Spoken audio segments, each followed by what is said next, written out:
প্রিয় সন্তানদের বলছি, মাকে এই ৩টে কথা কক্ষণই বলো না। নাম্বার ১, তুমি কিছুই জানো না।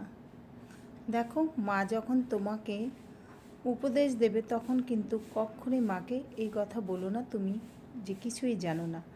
তুমি যখন একটাও কথা বলতে পারতে না বা গুছিয়ে কথা বলতে পারতে না, তখন ঠিক তখনই কিন্তু তোমার মা তোমাকে কথা বলা শিখিয়েছে।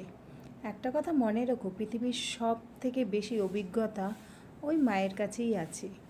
নাম্বার ২, তুমি আমার জন্য কিছু করেছো?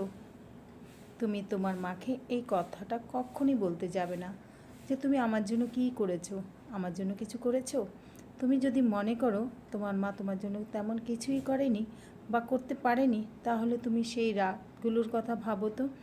তখন তুমি অসুস্থ ছিলে আর সারা রাত তোমার পাশে তোমার মা না ঘুমিয়ে রাত জেগে তোমাকে পাশে বসে তোমার সেবা করেছে।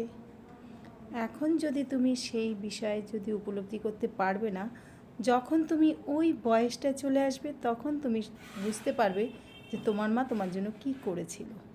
তাই মাকে কখনোই এমন কথা বলো না যেই কথায় সে কষ্ট পায়। নাম্বার ৩, মা আমাকে একা থাকতে দাও।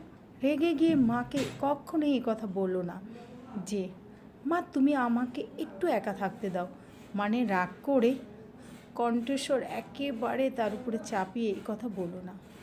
কারণ কি জানো, এমন একটা দিন আসবে যখন সত্যিকারে এই মা তোমাকে একা ছেড়ে চলে যাবে অনেক দূরে, আর তখন তুমি চাইলেও মায়ের সাথে একবারের জন্য কথা বলতে পারবে না।